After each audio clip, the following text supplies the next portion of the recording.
Well, peace everyone. This is my brother's, soon to be my brother's Chevy Aveo. It's my grandmother's car. She no longer drives. 2007, typical GM piece of junk, but it has only 53,000 miles, or somewhere around there. And so it should be reliable for quite some time to come. You can see it's the LT model from Yankee Chevrolet. I don't know if they're still in business. My grandmother grew up in Narragansett, so that explains that. Tires are in good shape. These almost look new. It's because there's only about 53,000 miles on the car. I don't know if these were ever replaced, probably not. Brakes just got done. The front ones anyway. Back one's probably gonna need some work soon, but you got plenty of meat on there. You can see the side turn signal. General Motors.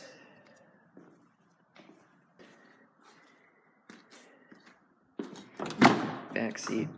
And I adjusted the seat for me to be able to drive in it. And you can see, yeah, legroom isn't exactly something that this car has in the back. But I mean, you wouldn't normally have passengers in the back. Surprised they even made a four-door version of this car. You know, if you're gonna have people sitting back there regularly, make it bigger. There's the mirrors. But it has a lot of the highly innovative features that many don't. You got your power mirrors. All the other models, they were manual. You'd have a knob here and a knob on the dash to adjust them manually. These are power windows, also a feature. Trunk release. One of the big selling points, one of the big features was radio controls that would be here. This one doesn't have any of those, but the really high-end models would have auxiliary radio controls there. It does have a cruise control. Here's your gauge cluster. I don't have the key with me at the moment, so I can't show you, but there's about 53 something odd miles on there. You can see the tiny little pedals. Here's my foot in comparison, not exactly. Oh, wow, that's funny. Let me watch that. Can you see how it dims when I put the brake on? It's interesting, isn't it? This car does have fog lights, which were an option, highly touted, because the Aveo line is pretty bare bones. See, that's how you know a car's garage kept. You got all that business going on. Has a sunroof, not a moonroof, a sunroof, and that was a big option as well. Gas cap is on the passenger side, which always annoyed me. I hate when they do that. Why can't they just all be on one side? See, the windshield washer jets are still on the front instead of being here where they would be today normally. The Aveo line's discontinued, obviously. We're good until next year on the inspection. Wipers are in okay shape. Could be better. It's raining today, so I hope they are okay. Dot on the windshield there. The idea is that dot is supposed to hit this, so you know exactly how far to move it in. So hello everyone. Today we have the car in the driveway. Several days later, the car is now in possession of my brother. The ownership has been transferred, but this car still needs to be insured and all that nonsense. And you can see, look at that mirror over there. This is a wide angle, so it's probably not the best way to do this. Look at that mirror. Look at that mirror. You notice the difference? This car's been garage kept, but you notice this has a bunch of specs on it. And that's from our sprinkler system. The sprinkler is over here somewhere. And This happened to my car too, where both the window, you can start to see them on the window as well. They get those specks on them. They never come out completely because of the minerals in the water. We have very hard water around here. It's annoying. There's a way to get them out. I have to look into that, but I hate that because it just makes it look so unattractive and it's really difficult to clean off. But anyway, so we did a brief tour of some of the things before. I wanted to do more in depth. So I'm pretty sure I showed the gauge cluster before. There it is again, for those of you who wanted to see. I'm going to start the car up, and here's the key fob. And you'll notice it has a key button and a trunk release button. Now this car has power locks, but they're not like a regular car's power locks. Notice there's nothing near the handle. The only locking mechanism is here. You notice that's unlocked, that's unlocked, all the doors are unlocked. If I push it down, oh look, that locked, and that locked. Basically the driver's door controls all of the locks in the car. Whenever this is locked, everything else locks. When this is unlocked, everything else unlocks. And none of the other doors have the capability to lock any other doors or unlock any other doors. The keyhole on the outside obviously does the same thing, and this does the same thing. When you want to unlock, you press it. When you want to lock it, you do it again. And it's not the best way to do it, in my opinion, because what if you don't know, like if you're far away and you don't know you locked the door, you press it again, you might unlock it by accident. And then you have the trunk release. Now, of course, the trunk release for this car I showed you before. It's right there. This button does the same thing. Now, Chevy, they realized, hey, if this is in someone's pocket, it might get pressed accidentally and the trunk might pop open. So they thought of that, and as a result, you have to hold this down in order to pop the trunk. But, as it turns out, my grandfather, several times he had the key in his pocket, and he popped the trunk by accident because it got held down in his pocket for several seconds, and it ran down the battery like 2 or 3 times. So that's something you have to be aware of if you own one of these. I don't know if Chevy did this with any of the other cars. This car was actually co-built with Daewoo. I think that's how you pronounce that. So it's not like a pure Chevy vehicle. But anyway, that's the story with that. Oh, also, when you lock the car with the key fob here, it activates a burglar alarm, and I've actually tripped that off by accident. My grandmother and I were out somewhere, and she was trying to fiddle around in her pocket for the keys, and we had left the windows down. So I went, and the window was down, I was outside the car, pulled this up, and the car started beeping. And she didn't know how to turn it off. You just hit this in order to turn it off. But that's how they were doing it back then. Anyway, enough rambling. Here's your ignition. Start it up.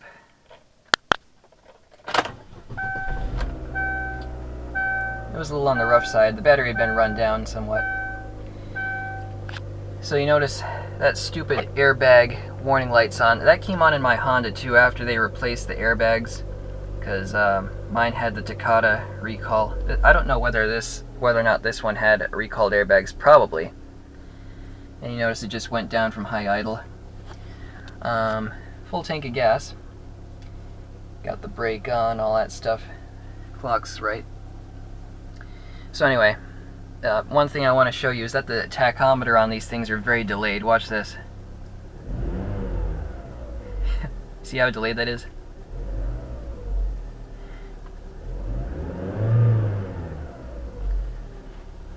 Yeah. And as a result, I tried to see, like, this car has very little acceleration. I thought my car was underpowered. This one's even worse in terms of power. It has like very little power at all. It's a tiny little 4-cylinder engine that, could barely propel a golf cart. But, it works. But when I was going, I tried to do an acceleration pass to see like the 0 to 60 time. The tachometer, I didn't see it go over 4,000 RPM. It might have gone to 5, but with such a delay, like the over-jouling of the movement, it probably didn't ever register that way. So that's something to be aware of. You might redline the car and never know it. Then again, this probably is a rev limiter, but whatever. 53,000 miles. You can see the actual mileage there. Alright, so now let's look at this here. Now, being that this car is so bare bones, And this is again the almost the highest end model.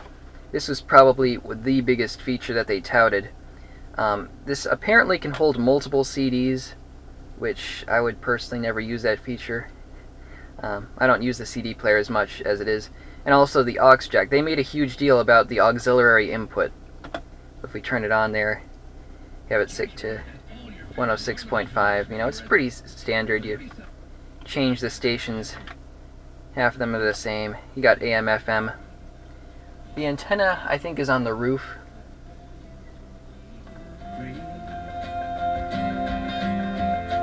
The sound system in the car is pretty nice. Not a lot of bass performance, but you know, it's stock, so I wouldn't have expected anything more from it, really. AM, FM, and then, so you either choose between CD or the aux cable. So if you have something plugged in there, I guess it overrides it. Or maybe no disc. Okay, so I guess it automatically detects when something's in there and it'll override the CD player. Kind of a weird system. But there's your manual climate controls. Nothing really to speak of here. You got 4 speeds. And you know, you should probably turn that on because it's really... It's October. It's one of those days where it's starting to get... You probably hear wind noise.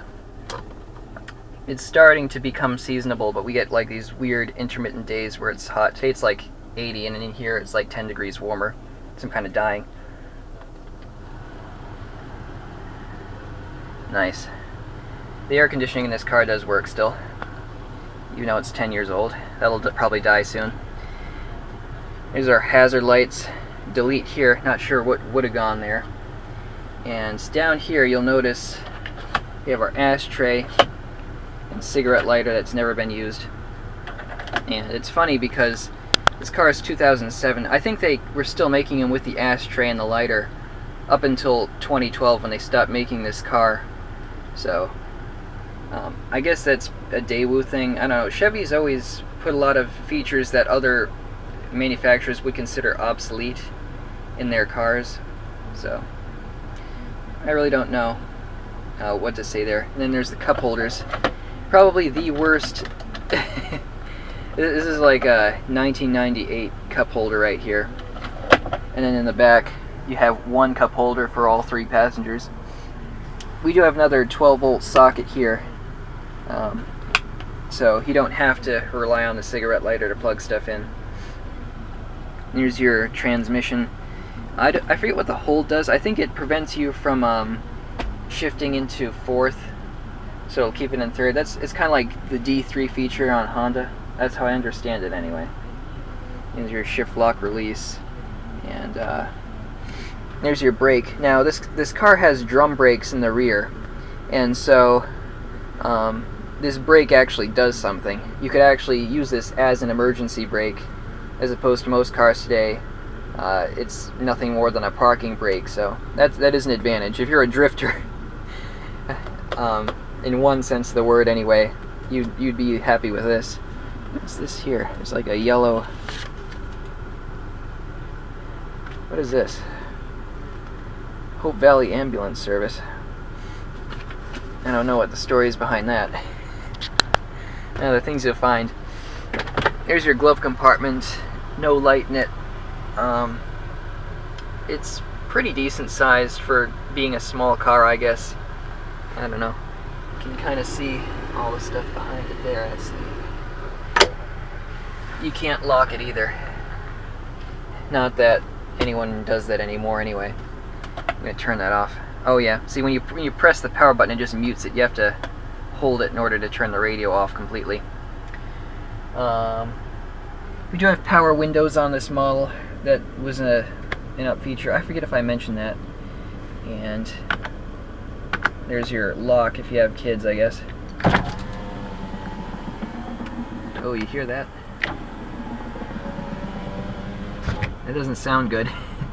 Sounds like the motor's kind of gummed up or something. It's kind of like clunks along. Does this do that? Yeah, that does the same thing. Oh, that's funny. Quality engineering right there. Oh, we got a free compass with a deal. Yeah, my grandmother always liked that. let's see. There's the, you can see there's no cover for the mirrors. I'm going to mow the lawn, that's why I'm in this very unkempt state. So yeah, I'm not very photogenic today. Not that I am typically. And over here we have the same thing. No light and no cover for the mirror. So you're gonna have to look with you're gonna have to live with looking at yourself. Try saying that 10 times fast. Mirror is manually dimming. Now the radio, I should mention also, in the highest end model did have a control over here on the steering wheel that you could control certain things with. Yeah. Oh, by the way, the cruise control is very primitive on here. We have the on-off here, which also acts as the disable and enable. So if you want to cruise, you have to turn that on, and then you press down here to set your coast. And then once you take your foot off the pedal, you can use this as the up and down to decrease and increase by 1 mile an hour. But if you want to turn it off, you either hit the brakes or you disable it completely. Whereas in most, they have a cancel button. This has no cancel button. You have to rely on the enable, disable. So, corners have been cut. We do have airbags for both the driver and the passenger. Pretty standard in 2007. Your dome light's right here. There's none there because of the sunroof. And this is a sunroof, not a moonroof. And the way you open it, oh wait, so that's how it's opened. It's basically raise and lower. It doesn't come forward or anything like that, but it gets the job done. If you're into that sort of thing, I'm gonna make sure that's. Oh, it does. Okay, my mistake. So you can do that if you live dangerously. You have to go all the way over. Oh, the car really bogs down when I'm doing that because the air conditioning's running and that's running, and I can feel the car shake. It really puts a load on the engine to run both of those at once. It's funny. Well, it's not really funny. It's kind of sad. So, let's go out and pop the hood. I should also mention as we're exiting, this does have a safety feature where you can't lock the driver's side door when it's open. Which Honda has that too, but you can actually defeat it by pulling this and pushing this at the same time. This car does not allow you to do that, so you have to either lock it with the keyhole, lock it from the inside when the door is shut, or lock it with the key fob. You cannot lock it from the inside while exiting. Pop the hood. Very difficult to get into.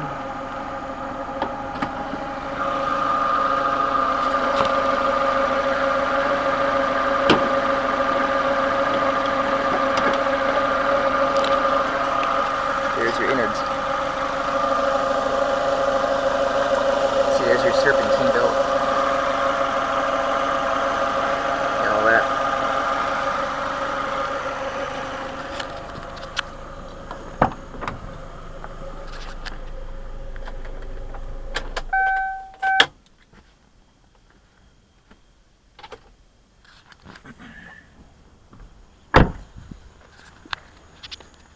So I figure you probably couldn't hear me with the built-in audio on this mic or this camera not being very good, and also with the engine running so it's off. Got a lot of room to work in here. The battery's relatively new. Here's your windshield washer top off. Now you'll notice what's missing. You notice something missing from this picture? That's right, there's no radiator cap. This car, you actually have to check and fill the fluid through the overflow, which is right there. So, I found that to be kind of peculiar. You do have your oil dipstick and your transmission dipstick very readily accessible. There's your power steering fluid. There's your oil cap. You notice this takes 5W30. Air filter there. And your master cylinder there.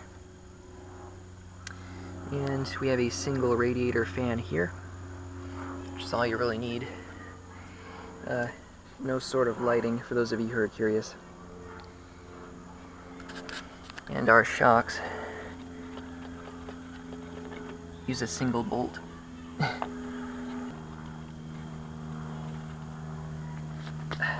That's probably why they put those caps on, so they don't rust.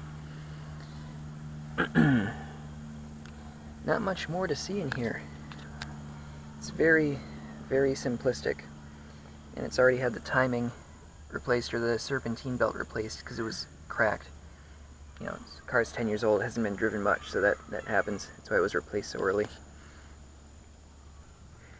You can see those are our windshield washer fluid jet hoses.